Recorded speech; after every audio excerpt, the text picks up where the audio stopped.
All right, Crash. And now to our top story. Former President Trump back in the headlines, this time for pressuring another official with the Georgia Secretary of State's office to find fraud in the 2020 presidential election. In newly released audio, Trump is heard telling the lead investigator he won several times. Joe Ripley joining us live at the state capitol.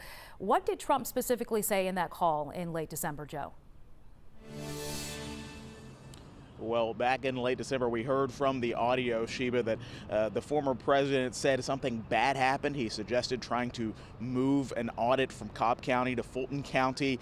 And he said that the lead investigator with the Secretary of State's office could be praised when the right thing happened. And much like his past attempts trying to overturn Georgia's presidential election results, President stonewalled in this call as well. I won Georgia, I know that, by a lot, and the people know it.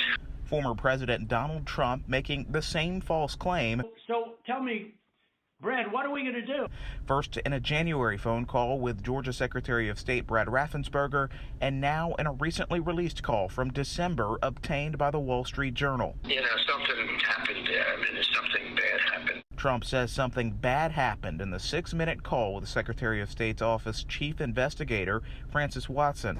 The call came during the signature match audit in Cobb County, part of Georgia's process in certifying the 2020 presidential election results.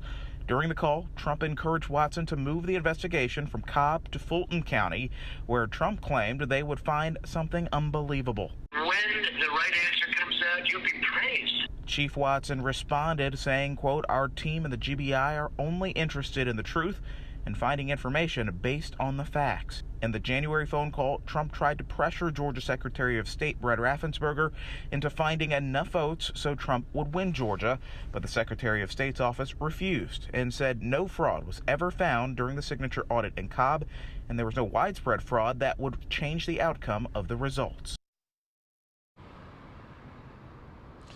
It is notable this morning that Fulton County District Attorney Fani Willis has opened up an investigation announced last month into the former president's phone call with the Secretary of State, Brad Raffensperger himself. But this phone call recently released could also play a factor in that investigation.